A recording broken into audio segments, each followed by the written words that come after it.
ಗಾಳಿಯೋಳು ಅದಾವ ಧೂಳ್ಕಣವೋ, ಆವ ಧೂಳ್ಕಣದೋಳು ಅದಾವ ಚೈತನ್ಯ ಕಣವೋ,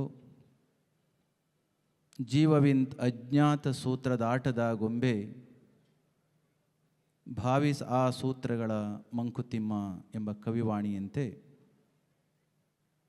ಜಗತ್ತಿನ ಮೂಲವನ್ನು, ಸೃಷ್ಟಿಯ ಮೂಲವನ್ನು ತಿಳಿಯಲಿಕ್ಕೆ ಅದು ಥಿಯರಿ ಆಫ್ ಕ್ರಿಯೇಷನ್ ಇರ್ಬೋದು ಅಥವಾ ಥಿಯರಿ ಆಫ್ ಎವಲ್ಯೂಷನ್ ಇರ್ಬೋದು, ಪೂರ್ಣ ಪ್ರಮಾಣದಲ್ಲಿ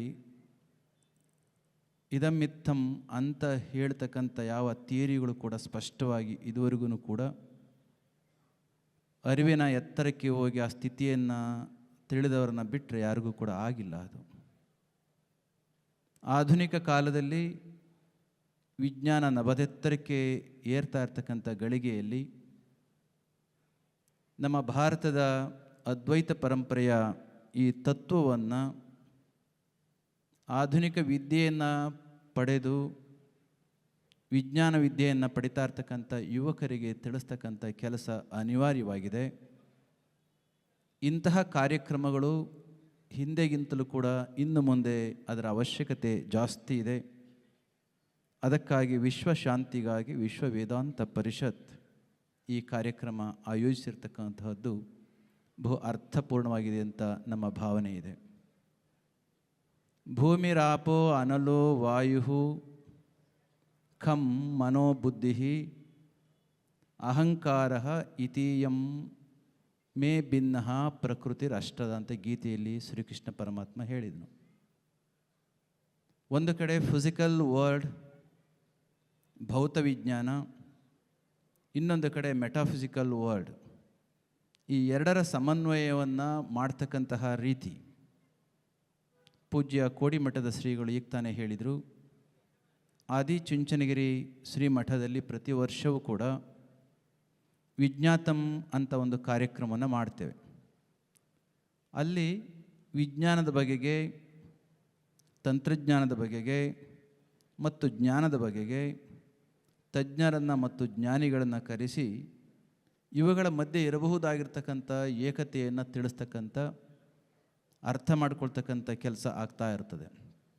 ಅಂತಹ ಸಂದರ್ಭದಲ್ಲಿ ಹಲವಾರು ವಿಚಾರಗಳು ಅದನ್ನು ಮುಗಿಸಿ ಬಂದಂಥ ಈ ಗಳಿಗೆಯಲ್ಲಿ ಮತ್ತೆ ಪೂಜ್ಯ ಸಿದ್ಧಾರೂಢ ಸ್ವಾಮೀಜಿಯವರು ಅದ್ವೈತ ವೇದಾಂತವನ್ನು ನಮ್ಮ ಜನಗಳಿಗೆ ತಿಳಿಸಿ ಅವರು ಓಡಾಡಿರ್ತಕ್ಕಂಥ ಈ ನೆಲಕ್ಕೆ ಬಂದಿರತಕ್ಕಂಥದ್ದು ನಮಗೆ ಮತ್ತಷ್ಟು ಸಂತೋಷವನ್ನು ಕೊಟ್ಟಿದೆಂಬ ಮಾತನ್ನು ಈ ಸಂದರ್ಭದಲ್ಲಿ ಹೇಳಿ, ವಿಚಾರಕ್ಕೆ ಸಂಬಂಧಿಸಿದ ಹಾಗೆ ಪೂಜ್ಯರು ಪ್ರಸ್ತಾಪ ಮಾಡಿದ್ದಾರೆ ಮತ್ತು ಮಾಡ್ತಕ್ಕಂಥ ಹಲವಾರು ಯತಿಗಳು ಇನ್ನೂ ಕೂಡ ಇಲ್ಲಿ ಇದ್ದಾರೆ. ಬ್ರಹ್ಮ ಸತ್ಯ, ಜಗತ್ತು ಮಿಥ್ಯ, ಬ್ರಹ್ಮ ಸತ್ಯಂ ಜಗನ್ಮಿಥ್ಯ, ಜೀವೋ ಬ್ರಹ್ಮ ಏವ ನ ಅಪರಹ ಎಂಬ ಮಾತಿನ ಮೇಲೆ ಹಲವಾರು ಚಿಂತಕರು ತತ್ವವನ್ನು ಅನುಷ್ಠಾನಗೊಳಿಸಿರ್ತಕ್ಕಂಥವರು ಮಾತನಾಡೋರು ಇದ್ದಾರೆ. ಒಬ್ಬ ವಿಜ್ಞಾನಿ ಒಂದು ಮಾತನ್ನು ಹೇಳಿದ, the pure consciousness from its deepest existence, when it manifests, it will manifest through beautiful mathematical formulas, wonderful physical laws, enchanting biological creation, which conveys its hidden symmetry ಅಂತ ಒಂದು ಮಾತು. ಅವ್ಯಕ್ತವಾಗಿರ್ತಕ್ಕಂಥ ಪರಬ್ರಹ್ಮ ಚೈತನ್ಯ ಶಕ್ತಿ ವ್ಯಕ್ತ ರೂಪಕ್ಕೆ ಬಂದ ಸಂದರ್ಭದಲ್ಲಿ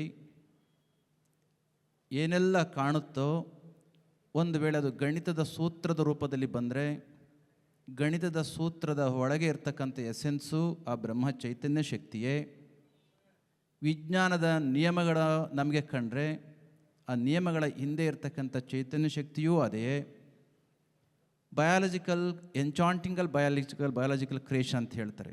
ಕಾಣುವ ಈ ಜೀವ ಜಗತ್ತು ಇದೆಯಲ್ಲ, ಇದರ ಹಿಂದೆ ಇರ್ತಕ್ಕಂಥ ಚೈತನ್ಯ ಇದೆಯಲ್ಲ, ಅದರ ಹಿಂದೆ ಇರ್ತಕ್ಕಂಥ ಚೈತನ್ಯ, ಜೀವರೂಪದಲ್ಲಿರ್ತಕ್ಕಂಥ ಚೈತನ್ಯ ಶಕ್ತಿಯೂ ಕೂಡ ಅದೇ. ಆದರೆ ಗಣಿತದ ಸೂತ್ರ ಇರಬಹುದು, ವಿಜ್ಞಾನದ ನಿಯಮ ಇರ್ಬೋದು, ಕಾಣುವ ಓಡಾಡುವ ಜೀವಿಗಳ ಒಳಗಡೆ ಇರ್ತಕ್ಕಂಥ ಚೈತನ್ಯ ಇರ್ಬೋದು, ಎಲ್ಲದರಲ್ಲಿಯೂ ಕೂಡ ಅವ್ಯಾಹತವಾಗಿ ಇಂಟ್ರಿನ್ಸಿಕಲಿ ಹಿಡನ್ ಒಂದು ಸೂತ್ರ ಅಂತ ಇದೆಯಲ್ಲ, ಆ ಸೂತ್ರ ಆ ಬ್ರಹ್ಮಶಕ್ತಿ ಅಲ್ಲದೆ ಬೇರೆ ಯಾವುದೂ ಕೂಡ, ಎಲ್ಲವೂ ಕೂಡ ಒಂದೇ ಎಂಬ ಒಂದು ಮಾತು. ಆಗಿದ್ದರೆ ನಮಗೆ ಕಾಣಿಸ್ತಾ ಇಲ್ಲ, ಅರಿವಿಗೆ ಬರ್ತಾ ಇಲ್ಲ. ಯಾಕೆ? ದೇಹಾಭಿಮಾನೇ ಗಲಿತೆ ವಿಜ್ಞಾತೆ ಪರಮಾತ್ಮನಿ. ಆಗ ಯಾವಾಗ ನಾವು ಒಪ್ಪಿಕೊಂಡಿದ್ದೇವೆ 3 ದೇಹಗಳು 5 ಕೋಶಗಳು ಅಂತ. ಪಂಚಕೋಶಾದಿ ಯೋಗೇನ ತತ್ತನ್ಮಯ ಇವಸ್ಥಿತ. ಯಾವ ರೀತಿ? ಶುದ್ಧಾತ್ಮ ನೀಲವಸ್ತ್ರಾದಿ ಯೋಗೇನ ಸ್ಫಟಿಕೋ ಯಥ ಅಂತ ಎಂಬ ಉತ್ತರಾರ್ಧ ಬಿಡಿ. ಪೂರ್ವಾರ್ಧದಲ್ಲಿ ನಾವು 5 ಕೋಶಗಳನ್ನು ಒಪ್ಪಿಕೊಂಡು 3 ದೇಹಗಳು. ಯಾವ್ಯಾವುದು? ಸ್ಥೂಲ ದೇಹ, ಸೂಕ್ಷ್ಮ ದೇಹ ಮತ್ತು ಕಾರಣ ದೇಹ. ಶಾಸ್ತ್ರದಲ್ಲಿ ಹೇಳ್ತಾರೆ ದೇಹ ಅಭಿಮಾನೇ ಗಲಿತೆ. ಒಂದೊಂದು ದೋಷಗಳು ಒಂದೊಂದು ದೇಹಕ್ಕೆ ಅಂಟುವ ರೀತಿಯಲ್ಲಿ ಮಾಡಿರ್ತಕ್ಕಂಥದ್ದು ನಮಗೆ ಗೊತ್ತು. ಆದರೆ ಅವುಗಳನ್ನು ಹೋಗಲಾಡಿಸಿಕೊಳ್ಳದೇನೆ ಮಲದೋಷವಿದೆ, ವಿಕ್ಷೇಪ ದೋಷ ಇದೆ, ಆವರಣ ದೋಷ ಇದೆ. ಈ 3 ದೋಷಗಳು ಅಳಿಯದ ಹೊರತು ನಮಗೆ ಯತ್ರ ಯತ್ರ ಮನೋಯಾತಿ ತತ್ರ ತತ್ರ ಬ್ರಹ್ಮ ದರ್ಶನ ಆಗುವುದಿಲ್ಲ. ಹೊರಗೆ ಕಾಣುವುದು, ಒಳಗೆ ಕಾಣುವುದು, ಎಲ್ಲೆಲ್ಲಿಯೂ ಕೂಡ ಇರುವುದು ಶುದ್ಧ ಪ್ರಜ್ಞೆಯೇ, ಶುದ್ಧ ಬ್ರಹ್ಮವೇ ಯಾವುದಾದ್ರೂ ನಾವು ಮಾಯೆಯ ಅಜ್ಞಾನದಲ್ಲಿ ಮುಳುಗಿ ಅಲ್ಲಿಯೇ ಮುಳುಗೋದು ಯಾತಕ್ಕಾಗಿ ಅಂತಂದರೆ ಈ ದೋಷಗಳು ಅಳಿಯದ ಕಾರಣಕ್ಕೆ. ಅದಕ್ಕೆ ನಮ್ಮ ಹಿರಿಯರು ನಾವೇನೋ ಹೇಳ್ತೇವೆ, ಆದರೆ ಅದನ್ನು ಅಳಿಸ್ಕೊಳ್ದರಣೆ, ಆ ದೋಷಗಳನ್ನು ಕಳ್ಕೊಳ್ದರಣೆ ಅದರ ಅನುಭವವನ್ನು ಪಡ್ಕೊಳ್ತಕ್ಕಂಥದ್ದು ಕಷ್ಟ ಆಗ್ತದೆ. ಇವತ್ತಿನ ಆಧುನಿಕ ವಿಜ್ಞಾನವು ಕೂಡ ಹೇಳಿದ್ದು ಅದೇನೇನೆ, ಈ ಜಗತ್ತು ಕಾಣುವ ಹಾಗೆ ಇಲ್ಲ. ಅದನ್ನು ನಮ್ಮದೇ ಒಂದು ಭಾಷೆಯಲ್ಲಿ ಅವ್ರದ್ದೇ ಆದ ರೀತಿಯಲ್ಲಿ ಹೇಳಿದರು, ದಿಸ್ ವರ್ಲ್ಡ್ ಈಸ್ ಇಲ್ಯೂಷನ್ ಅಂತ.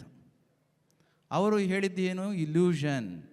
ಸತ್ಯ ಮತ್ತು ಮಿಥ್ಯೆ ಎಂಬ, ಅಸತ್ಯ ಮತ್ತು ಮಿಥ್ಯಕ್ಕೂ ಇರತಕ್ಕಂಥ ವ್ಯತ್ಯಾಸವನ್ನು ರಾಮಚಂದ್ರಪ್ಪನವರು ಆಗಲೇ ಹೇಳಿದರು. ಅವರು ಸುಳ್ಳು ಅಂತ ಅಂದರೆ ಏನು, ಮಿಥ್ಯ ಅಂದರೆ ಏನು? ವಿಜ್ಞಾನ, ಆಧುನಿಕ ವಿಜ್ಞಾನಿಗಳಿಗೆ 2022ನೇ ಇಸ್ವಿನಲ್ಲಿ ನೊಬೆಲ್ ಅವಾರ್ಡನ್ನು ತೊಗೊಂಡಂಥ ವಿಜ್ಞಾನಿ ಹೇಳಿದ್ದು, ದಿಸ್ ವರ್ಲ್ಡ್ ಈಸ್ ಇಲ್ಯೂಷನ್. ಈ ಜಗತ್ತು ಕಾಣುವ ಹಾಗೆ ಇಲ್ಲ. ನಮ್ಮ ಕಣ್ಣಿಗೆ ಗೋಚರಿಸುವಷ್ಟು ಕಾಣುವುದನ್ನು ಸತ್ಯ ಅಂತ ನಾವು ಭಾವಿಸ್ತೇವೆ, ಕೇಳುವುದನ್ನು ಅಷ್ಟೇ ಸತ್ಯ ಅಂತ ಭಾವಿಸ್ತೇವೆ ಇಂದ್ರಿಯಗಳಿಗೆ. ಅದನ್ನೇ ಗೀತೆಯಲ್ಲಿ ಕೃಷ್ಣ ಹೇಳಿದರು, ಇಂದ್ರಿಯಾಣಿ ಪರಾಣ್ಯಾಹು. ಒಂದೊಂದಕ್ಕೂ ಒಂದೊಂದು ಇತಿಮಿತಿಯನ್ನು ಕಲ್ಪಿಸಿ ಯಾವುದು ಶ್ರೇಷ್ಠ ಅಂತ ಮಾತನ್ನು ಹೇಳ್ತಾ ಹೋಗ್ತಾರೆ ನೋಡಿ. ಇಂದ್ರಿಯಾಣಿ ಪರಾಣ್ಯಾಹು ಇಂದ್ರಿಯೇಭ್ಯ ಪರಮ್ಮನಃ ಮನಸ್ಸಸ್ತು ಪರಾ ಬುದ್ಧಿ ಯೋ ಬುದ್ಧೇಹೇ ಪರತಸ್ತು ಸ. ಇಂದ್ರಿಯ ವಸ್ತುಗಳು, ಇಂದ್ರಿಯಗಳು, ಮನಸ್ಸು, ಬುದ್ಧಿ, ಚಿತ್ತ, ಅಹಂಕಾರ ಮತ್ತು ಇದರ ಆಚೆ ಇರತಕ್ಕಂಥ ಅಜ್ಞಾನ ಎಲ್ಲದಕ್ಕೂ ಕೂಡ ಹಿಂದೆ ಇದ್ದು ಅವ್ಯಾಹತವಾಗಿ ನೆಲೆಸಿರ್ತಕ್ಕಂಥ ಶುದ್ಧ ಚೈತನ್ಯ ನಮ್ಮ ಅರಿವಿಗೆ ಬರುವ ತನಕ ಯತ್ರ ಯತ್ರೋ ಮನೋಯಾತಿ ತತ್ರ ತತ್ರ ಬ್ರಹ್ಮ ದರ್ಶನ. ಜೀವದಲ್ಲಿರ್ತಕ್ಕಂಥ ಚೈತನ್ಯ ಇರ್ಬೋದು, ಬ್ರಹ್ಮದಲ್ಲಿರ್ತಕ್ಕಂಥ ಶುದ್ಧ ಅಬ್ಸಲ್ಯೂಟ್ ಕಾನ್ಸಿಯಸ್ನೆಸ್ ಇರ್ಬೋದು, ಇವೆಲ್ಲವೂ ಕೂಡ ಅರಿವಾಗಬೇಕು ಅಂತಂದರೆ ಒಂದಿಷ್ಟು ಸಾಧನೆ ನಮಗೆ ಬೇಕಾಗುತ್ತೆ. ಅದಕ್ಕೆ ನಮ್ಮ ಹಿರಿಯರು ಹಾಕಿಕೊಟ್ಟಂತಹ 3 ಹಂತದ್ದು ಮಲದೋಷವನ್ನು ಹೋಗಲಾಡಿಸ್ಕೊಳ್ಳಿಕ್ಕೋಸ್ಕರ ಒಂದಿಷ್ಟು ನಿಸ್ವಾರ್ಥವಾಗಿರ್ತಕ್ಕಂಥ ಸೇವೆ ಮತ್ತು ಭಕ್ತಿ ಉಪಾಸನೆಗಳ ಮುಖಾಂತರ ಯಾವ ಹಂತವನ್ನು ಕೂಡ ಬಿಡೋ ಹಾಗಿಲ್ಲ. ಮೊದಲನೆಯ ಹಂತಕ್ಕೆ ಹೋಗಬೇಕಾದ್ರೆ ಈ ವೇದಿಕೆಯನ್ನು ಹತ್ತಿ ಬರಬೇಕಾದ್ರೆ ಹಲವಾರು ಮೆಟ್ಟಿಲುಗಳನ್ನ ಹತ್ತಿ ಬಂದಿದ್ದೇವೆ. ಹಾಗಾಗಿ ಭಕ್ತಿ ಉಪಾಸನೆ ಮುಖಾಂತರ ಇನ್ನೊಂದು ದೋಷವನ್ನು, ಬೋಧ ಅನ್ಯ ಸಾಧನೆಭ್ಯೋ ಹಿ ಸಾಕ್ಷಾತ್ ಮೋಕ್ಷೈಕ ಸಾಧನಂ. ಬ್ರಹ್ಮ ಮತ್ತು ಜೀವ ಎರಡೂ ಕೂಡ ಒಂದೇ ಎಂಬ ಭಾವ ಬರಬೇಕು ಅಂತಂದರೆ ಕೊನೆಯ ಜ್ಞಾನವೂ ಕೂಡ ನಮಗೆ ಬೇಕಾಗುತ್ತೆ. ಅಡುಗೆ ಮಾಡಲಿಕ್ಕೆ ಎಲ್ಲ ಉಪಕರಣಗಳಿದ್ದು ಅಗ್ನಿ ಇಲ್ಲದೆ ಹೋದದ್ದೇ ಆದರೆ ಯಾವ ರೀತಿ ಅಡುಗೆ ತಯಾರಾಗೋದಿಲ್ವೋ ಅದೇ ರೀತಿ ಶುದ್ಧ ಜ್ಞಾನ ಆಗದ ಹೊರತು ಜೀವ ಮತ್ತು ಬ್ರಹ್ಮ ಒಂದೇ ಎಂಬ ಭಾವ ನಮಗೆ ಬರೋದಿಲ್ಲ. ಯತ್ರ ಯತ್ರ ಮನೋಯಾತಿ ತತ್ರ ತತ್ರ ಬ್ರಹ್ಮ ದರ್ಶನ ಭಾವನೆಯೂ ಕೂಡ ನಮ್ಮ ಅರಿವಿಗೆ ಬರೋದಿಲ್ಲ, ಅದು ನಮಗೆ ಸಿದ್ಧಿಸೋದು ಇಲ್ಲ. ಇದು ಕಾರಣ ಇವತ್ತು ಇಟ್ಟಿರ್ತಕ್ಕಂಥ ಈ ಒಂದು ಸಬ್ಜೆಕ್ಟ್ ಟಾಪಿಕ್ ವಿಷಯ ತುಂಬ ವಿಶೇಷವಾಗಿರ್ತಕ್ಕಂತಹದ್ದು. ಅದನ್ನು ನಾವು ಕೇಳಿ ಹೋದರೆ ಸಾಕಾಗೋದಿಲ್ಲ. ನಿತ್ಯದ ಈ ಕರ್ಮದ ಮಧ್ಯದಲ್ಲಿಯೂ ಕೂಡ 100 ವರ್ಷದ ಬದುಕಿನ ಮಧ್ಯದಲ್ಲಿಯೂ ಕೂಡ ಅದನ್ನು ಸಾಧಿಸಿ ಇರುವ ಈ ಜಗತ್ತಿನಲ್ಲಿ ಶುದ್ಧ ಚೈತನ್ಯದ ಆವಿರ್ಭಾವವೇ ಎಂಬ ಭಾವ ಬಂದದ್ದೇ ಆದರೆ ಆಗ ಜಗತ್ತು ನಮಗೆ ಚಂದವಾಗಿಯೇ ಕಾಣಿಸುತ್ತೆ. ಆಗ ನಮಗೆ ಬದುಕು ಕಷ್ಟ ಅಂತ ಅನಿಸೋದಿಲ್ಲ. ಅಂತಹದೊಂದು ಪ್ರಜ್ಞೆ ಬರಬೇಕು ಅಂತಂದರೆ ನಮಗೊಂದಿಷ್ಟು ಸಾಧನೆ ಬೇಕಾಗುತ್ತೆ. ಆಗ ಆವ ಗಾಳಿಯೊಳದಾವ ಧೂಳ್ಕಣವೋ, ಆವ ಧೂಳ್ಕಣದೊಳದಾವ ಚೈತನ್ಯ ಕಣವೋ, ಜೀವವಿಂತ್ ಅಜ್ಞಾತ ಸೂತ್ರದ ಆಟದ ಗೊಂಬೆ, ಭಾವಿಸು ಆ ಸೂತ್ರಗಳ ಮಂಕುತಿಮ್ಮ. ಇದರ ಹಿಂದೆ ಇರತಕ್ಕಂಥ ಶುದ್ಧ ಚೈತನ್ಯದ ಅರಿವು ನಮಗೆ ಬಂದದ್ದೇ ಆದರೆ ಆಗ ಜೀವೋ ಬ್ರಹ್ಮ ಏವ ನ ಅಪರಹ ಎಂಬ ಭಾವ ನಮಗೆ ಬರ್ತದೆ. ಕೇವಲ ಭಾವನೆ ಅಷ್ಟೇ ಆಗಿರೋದಿಲ್ಲ, ಅದು ನಮ್ಮ ಮೂಲ ಸ್ವರೂಪದ ಒಂದು ಸ್ಥಿತಿಯಾಗಿರುತ್ತೆ. ಅಂತಹ ಒಂದು ಸ್ಥಿತಿಯ ಜಿಜ್ಞಾಸೆಯನ್ನು ಮಾಡಲಿಕ್ಕಾಗಿ ಹಲವಾರು